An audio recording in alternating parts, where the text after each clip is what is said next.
Bonjour, il est 12 heures dans ce studio de Culture FM. Mesdames, Messieurs, soyez les bienvenus au journal de la mi-journée. Place au tic à la une de Culture FM Info Midi de ce jeudi 26 septembre de l'année 2019.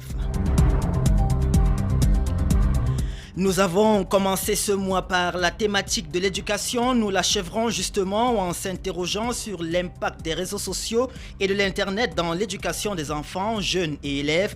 Alors que l'usage du numérique se démocratise et s'incruste dans nos mœurs, les effets pervers de ces différentes plateformes ne sont pas bien loin de toutes les opportunités qu'ils proposent, telles que nous l'entendrons dans Culture FM, Info Midi de cette édition. Nous irons également dans un salon de coiffure pour femmes découvrir comment des jeunes filles ont décidé de prendre leur destin en main en se formant au métier de l'esthétique. Ainsi se présente notre menu, le détail juste après ceci.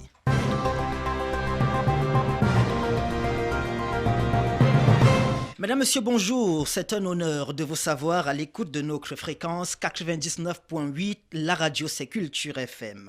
Depuis la semaine dernière, nous parlons des possibilités de formation professionnelle sans passer par une école ou un centre classique de formation, des apprentissages dans des entreprises qui visent à apporter aux apprenants toutes les compétences techniques dont ils ont besoin pour apprendre un métier et qui également les initie à la culture de l'entreprise et aux exigences du marché.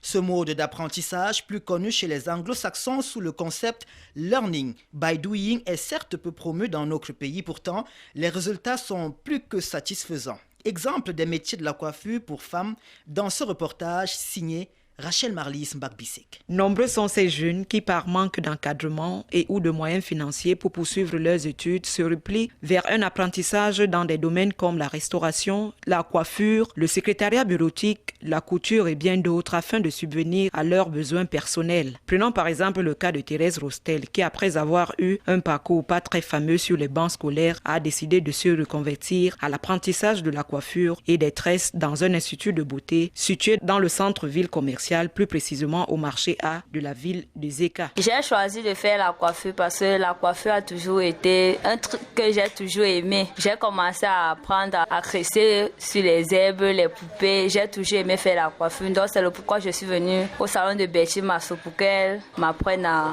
coiffer. Après mon apprentissage, au moment où j'aurai déjà eu mon attestation, moi aussi je compte ouvrir mon salon, quel qu'en soit l'endroit, que ce soit à Zeka ou dans une autre ville. La directrice de cet institut de beauté, dont les spécialités sont la coiffure et les tresses, Perpétue Betty Ngomasso, puisqu'il s'agit d'elle, explique le processus qui conduit à la délivrance d'une attestation de fin de formation qui confirme que l'apprenante a bel et bien reçu une formation en coiffure et en tresses dans sa structure.